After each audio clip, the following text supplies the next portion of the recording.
I'm going to read the book Spirit, the Stallion of Cimarron, adapted by Mary Hogan.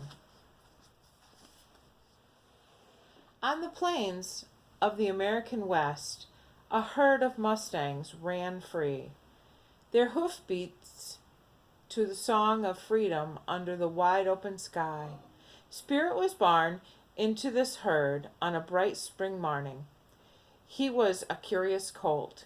He liked to meet new friends, even if they were large and a little scary. He liked to explore, even if he found trouble. And he liked to race the high-flying eagle, even if he could never really leave the ground.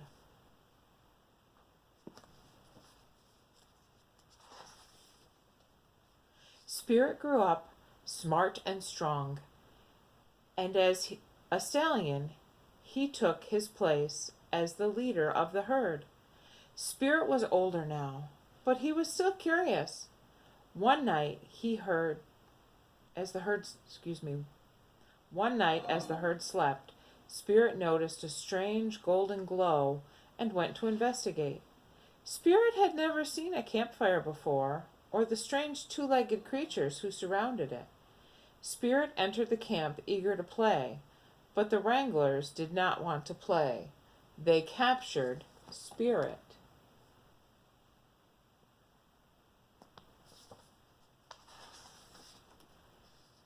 The wranglers sold Spirit to the cavalry.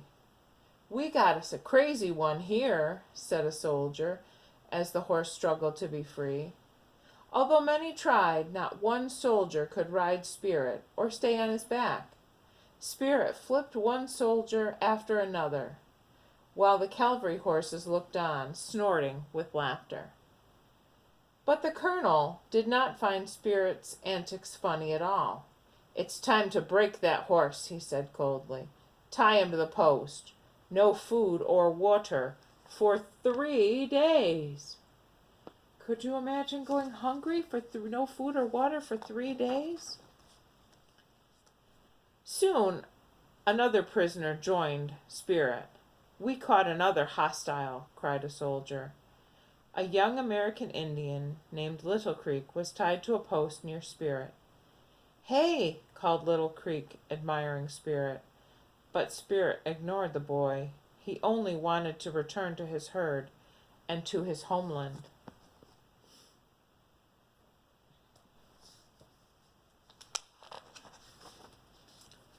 On the third day of his captivity, a saddle was roughly placed on Spirit's back. The colonel sat atop Spirit, shouting, "You can break easy or you can break hard, Mustang." But Spirit would not be broken at all. He reared, throwing the colonel from his back. Suddenly, Little Creek broke free and pushed the colonel into the dirt. The fort erupted into chaos as Spirit and Little Creek freed some of the cavalry horses and galloped away.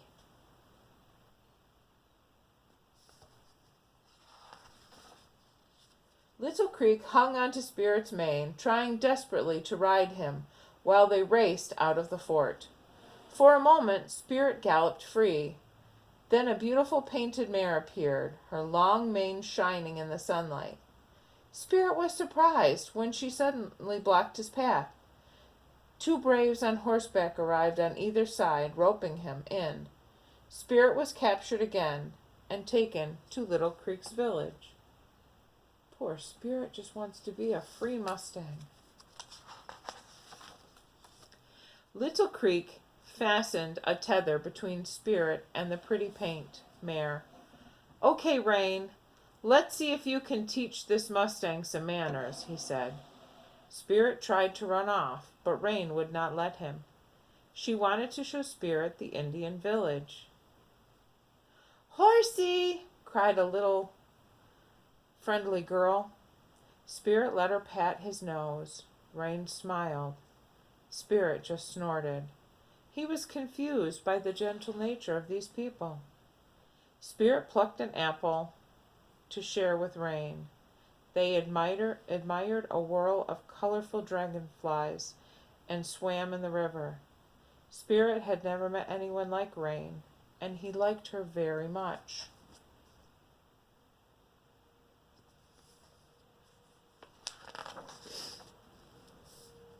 Little Creek tried to befriend the Mustang. He brought Spirit apples. He cared for him.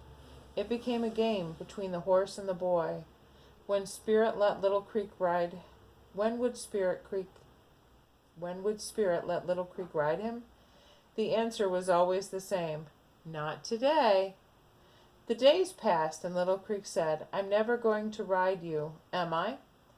Then he opened the gate of the corral, freeing Spirit.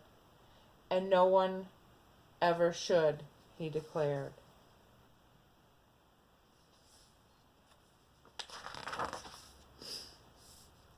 Spirit longed for freedom, but he wanted Rain by his side. He galloped from the village and found Rain near an apple tree. Would she come with him? Rain was torn between her life with Little Creek and the chance for freedom with Spirit. Before she could decide, the sound of gunfire caught her attention. Led by the colonel, the cavalry was attacking the village. Rain ran to the village with Spirit close behind. Little Creek leapt on Rain's back. The colonel lifted his gun and fired at Rain.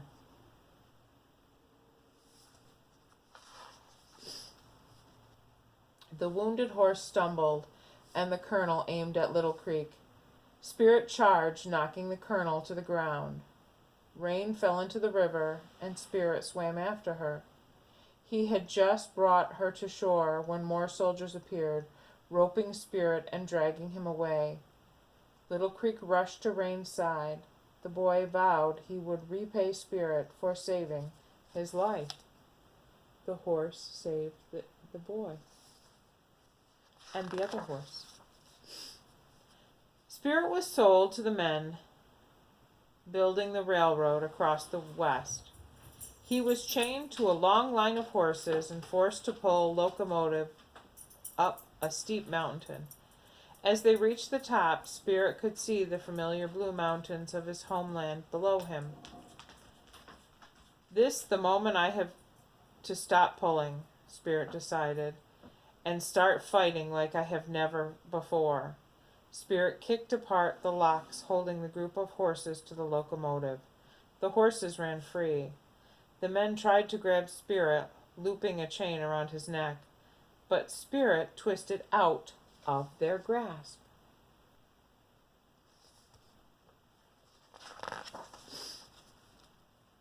The locomotive began to slide backward, and then it tumbled downhill, exploding into flames. Spirit raced away as the fire spread, trailing a length of broken chain from his neck. Suddenly, the chain caught on a fallen tree. Spirit was trapped in the path of the flames until Little Creek appeared. That determined boy had followed the railroad tracks until he found Spirit. Quickly, he used his hatchet to break the chain that held Spirit. Boy and horse raced to safety of the nearby river. The boy did follow his word. He did pay Spirit back. The next morning, Spirit awoke next to a pile of apples. A familiar present from Little Creek. "I knew I would find you," said Little Creek. They played together in the river, friends at last. But their games ended quickly. Army troops emerged from a nearby bluff. "I don't believe it," said the colonel, seeing the Mustang again. "Go, go, ha!" Little Creek said to Spirit. "Get out of here!" But the horse would not abandon the boy.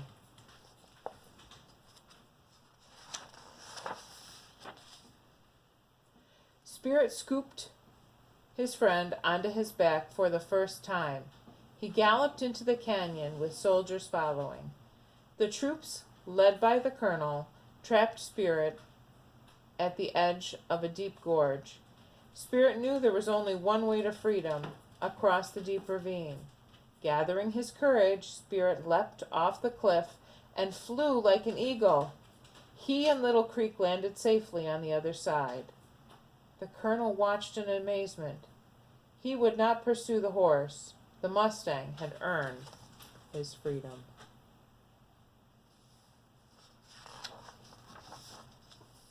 Little Creek and Spirit galloped to the village. When Little Creek whistled, a long painted mare, appeared.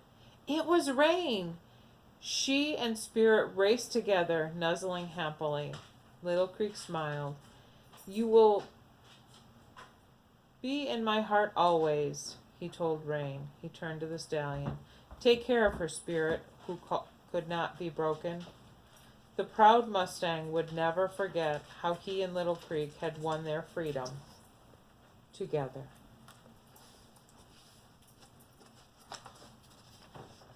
At last, Spirit and Rain were headed for their homeland. Spirit had found his freedom and someone to share it with forever. The end. Follow Spirit's adventure as he falls in love, develops remarkable friendship with a Lakota boy, musters tremendous courage, and discovers the hero within himself. Thank you. Bye-bye.